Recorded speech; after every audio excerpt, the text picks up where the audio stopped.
It was 2 in the afternoon. The sun was out. The first knockout match of the entire World Cup was kicking off, the moment the tournament is supposed to crank into a higher gear, where every mistake is fatal and the drama goes through the roof. And in the stands, people were falling asleep, genuinely nodding off at a World Cup knockout game.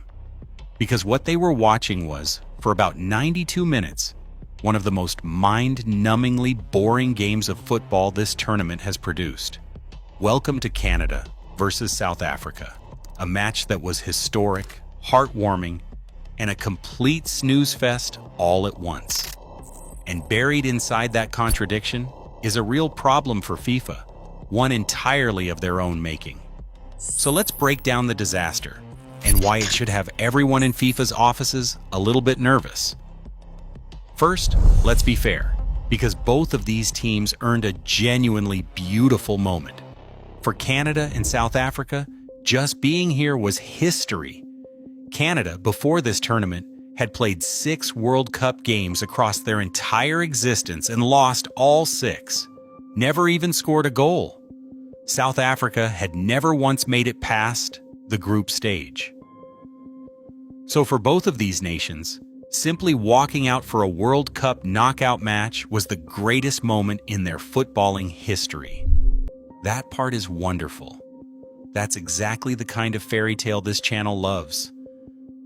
But here's the uncomfortable truth. Nobody wants to say out loud. When you take 2 teams whose entire dream was just to get here, and you put them against each other in a knockout game, you don't always get great football.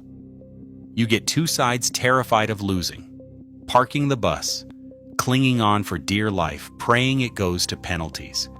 And that is precisely what we watched. The reports didn't sugarcoat it.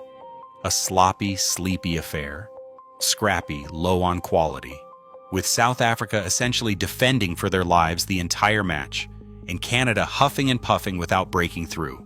For 90 minutes, almost nothing happened. Let's actually walk through it, because even the action tells the story. South Africa came out with what looked like one clear plan: survive, drag it to penalties.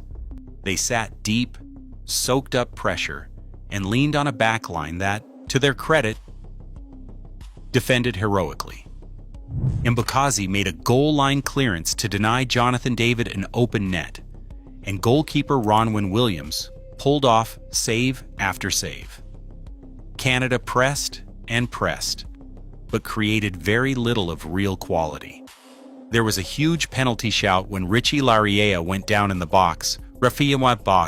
Refereeing experts were genuinely split, with some saying it was a stonewall penalty the referee and VAR missed, but it wasn't given, and the game just continued, sluggishly, toward what everyone assumed would be a goalless, nerve-shredding penalty shootout. The one bright spark was the long-awaited arrival of Canada's superstar, Alphonso Davies, off the bench in the 75th minute, after months out injured. He immediately lifted the tempo and created a couple of half chances, but even that couldn't rescue the spectacle. This was, for almost the entire 90 minutes, a grind. And then, because football is football, it ended with a genuine moment of magic. Deep into stoppage time, the second minute of added time, a cross came in. South Africa's defender couldn't clear it properly, and the ball dropped to Steven Eustaquio at the top of the box. He chested it down and absolutely smashed a right-footed volley inside the far post. 1-0. The Canadian bench stormed the pitch. South African players collapsed to the grass in tears. Canada had won their first ever World Cup knockout game and reached the last 16 for the first time in their history, a moment their coach Jesse Marsh called the work of Canadian heroes. So yes, it had a spectacular ending, but one brilliant volley in the 92nd minute does not erase 91 minutes of fans dozing in the California sun. And that's where we get to FIFA's actual problem. Let's take it seriously for a second. This is the trade-off that this channel has been warning about, and now it's showing up on the pitch. We all love an underdog story. Cape Verde, Congo, the magic of the little guys reaching the knockouts. That's genuinely beautiful, and nobody's taking it away from them. But there's a difference between one or two plucky minnows crashing the party and a knockout bracket stuffed with small nations playing each other.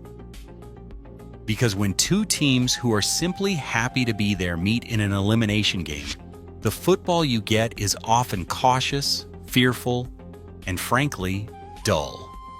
And that's not an insult to Canada or South Africa. It's just the reality of what happens when survival, not ambition, becomes the entire mindset. Now connect the dots to why all these teams are here in the first place. FIFA expanded this World Cup from 32 teams to 48. And the driving force behind that was never the romance of the underdog. It was money. More teams means more games. 104 instead of 64. And more games means more tickets, more broadcast revenue, more sponsorship, more cash flowing into FIFA. That was the whole point. They widened the gates for the revenue, and they sold it to us as giving everyone a chance. And here's the catch they didn't advertise. When you let in that many more teams, you inevitably let in more sides, whose ceiling is that they are thrilled to be here. Stack enough of those into the knockout rounds, and you get exactly what we just witnessed. A marquee, opening knockout match, the showcase game, the one meant to launch the most exciting phase of the tournament that turned into a 92-minute lullaby. FIFA wanted more games for more money, but more games doesn't mean more good games. And the first knockout match was a flashing neon sign of that exact problem. Think about what's at stake for FIFA here. This is supposed to be the best television product on the planet. They've sold broadcasters and sponsors a tournament that prints drama. But if the price of cramming in more teams and more matches is that some of those matches are borderline unwatchable, then FIFA has a quality problem sitting right next to their cash pile. Imagine a knockout round full of these. Two defensive, terrified teams grinding out 0-0 after 0-0, hoping for penalties. The neutrals tune in for the spectacle, and the spectacle puts them to sleep. That's not a great look for a competition that just doubled down on size over quality. To be fair to the other side of this, and we always are, the group stage was genuinely thrilling. Shocks everywhere, giants getting bloodied, Messi and Mbappe lighting it up. The expansion did not ruin the group stage, and the critics who predicted a parade of blowouts were wrong about that. But the knockout rounds are a different beast. The margins are thinner, the fear is greater, and the gap in quality gets exposed under the brightest lights. Canada versus South Africa was the first real test of that, and it was a slog. So here's where it all lands. Canada got their fairy tale, and they fully deserve to celebrate a moment that will live in their sporting history forever. South Africa go home with their heads held high after the best World Cup they've ever had. None of that is a disaster. The disaster is the one FIFA built around them.